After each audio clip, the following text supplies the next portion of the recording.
As the country's most anticipated elections edge ever closer, South Africans are reported to be under a lot of stress. One mental expert, Kerry Rudman, says the country's social, political and economic challenges are weighing heavily on the citizens' mental health.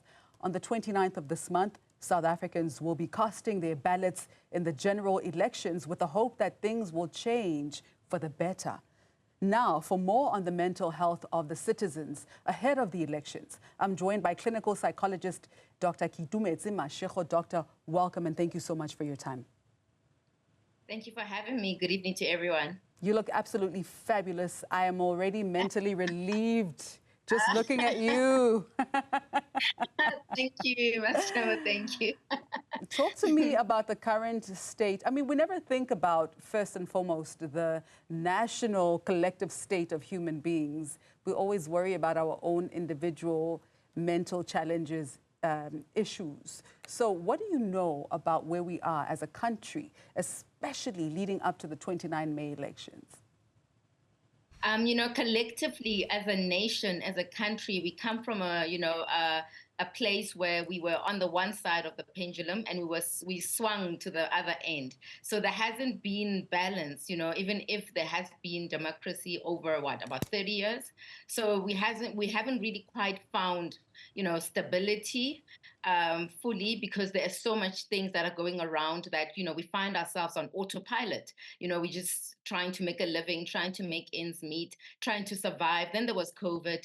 There's just been trauma after trauma and endless, stresses that you've mentioned, like load shedding, the economy is not doing too well. So there has been so much happening for us over the years as a country, as a collective, and it's never ending. So with the elections coming up, people, want to have hope that there will be change, but at the same time, who will take over and actually lead this change? That's the question. Yeah, that is a very big question indeed. And as a person who is a medical professional in what you do, what advice do you give to the nation at large when it comes to this amount of anxiety that we're all feeling ahead of the elections? I think firstly to be aware that, you doing your part is the voting, but actually, the system must actually want to change. And sometimes we're not, able to actually change the system as individuals. So we need to be aware of how it impacts us.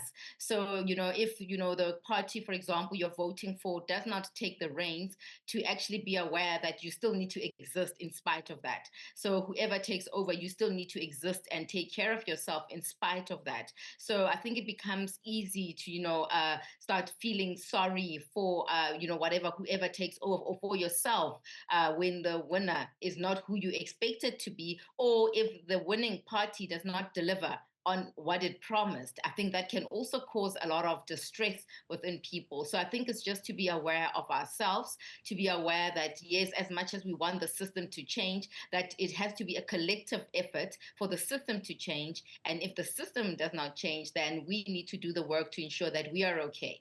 At the end of the day, we are only in charge of ourselves, and we're stuck with ourselves for the rest of our lives. So we need to make sure that we are okay, whatever the results are at the end. But I know it's not always easy, the anticipation and the worry and, the anxiety and the helplessness some people have been accustomed to due to their situations economically and just, around them. Yeah, I want to talk about some of the solutions around resolving these anxieties. But first, let's talk about some of the ways that the stress actually manifests itself in our daily lives.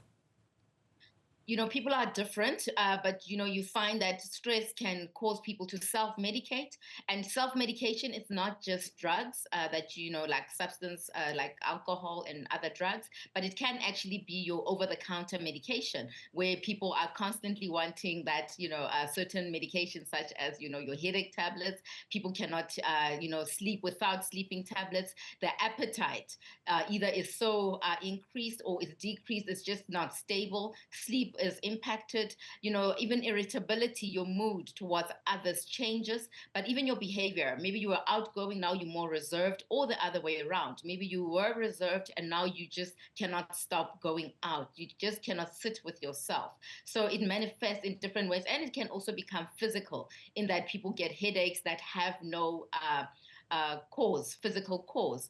Stress is literally the physical symptoms without the physical cause, but it's there. You've got the physical symptoms, and it varies in different people. You get people who have headaches. Irritable bowel syndrome can also be due to that, where someone has constipation, diarrhea. The stomach is just not functioning well. Ulcer-like pains, and also where somebody can also develop, things like shingles. There's so many things. Your immune system can just really be affected by that. But also you get the severe conditions, because some people are predisposed to things like your high BP. That can also cause, other severe things such as, physical, where they faint, they collapse, whereby they need physical attention. But of course, then you get the mental things, mental health challenges such as depression, severe anxiety that needs intervention. And I know that you are here to give a generic prescription, and we're not expecting anything more detailed in terms of the solutions that you're going to provide, especially for the next question that I have. But generally speaking, what would you advise when it comes to the anxieties that one can experience in light of what you've just explained? What are some, let's talk about maybe basic home therapies that one can apply. Firstly, is to be aware of self. I know it always sounds like cliche or just a general term, but that means that be aware of yourself. So when someone is anxious, it literally means they're holding their breath. And that's why you literally feel like you're going to faint or you're having a panic attack, because you're holding your breath. So it's just about, I think they call it things like mindfulness, being present in the moment. So when you feel like, running what they call the flight response or fight or freeze, where you're not okay and you're anxious, or you cannot tap into the usual things that usually help you, go about your day, that means you're literally holding your breath. And so that's where the breath work comes in, where you literally take a deep breath, hold it, and release, so that you become present in the moment. Because when we are not in the moment, we are worrying, we're existing in the future. When we are down, we're existing in the past. So we never literally are present in the moment, so that you can think clearer. Because when you're not existing in the moment, your thinking becomes clouded. That's where you become impulsive. You make decisions that you will not usually make, just because you are overwhelmed by, existing in the future because of the worry. So I think it's just that self-awareness to see, okay, I'm becoming anxious. Let me firstly breathe, because it means I'm holding my breath. And now let me think, what is it that I can control in this moment? I cannot control the outcome of the elections. I cannot control what happens, at the voting station, but what I can control is me at this current moment and my reality. And yes, I might not get the party I want to rule, but I know that whoever it is comes into, power at the end of the day, I still must make sure I'm okay. So it's almost about, coming back to self and making sure you do the work within to be okay, in spite of what happens during the election. Thank you so much for your time, Kitu. That was Dr. Keitumetse Mashego, who is a clinical psychologist. They're just giving us some pearls of wisdom, some psychiatric advice. Of course, use it at your own discretion and make sure to consult your own doctor. But nonetheless, apparently South Africans are under great stress. And this is according to one mental expert, Kerry Rudman, who says the country's political and economic challenges are weighing heavily on citizens' mental state of being. And so she was just joining us to give us some ways that we can maneuver through this very, very challenging time, very exciting time, but also very nerve-wracking time.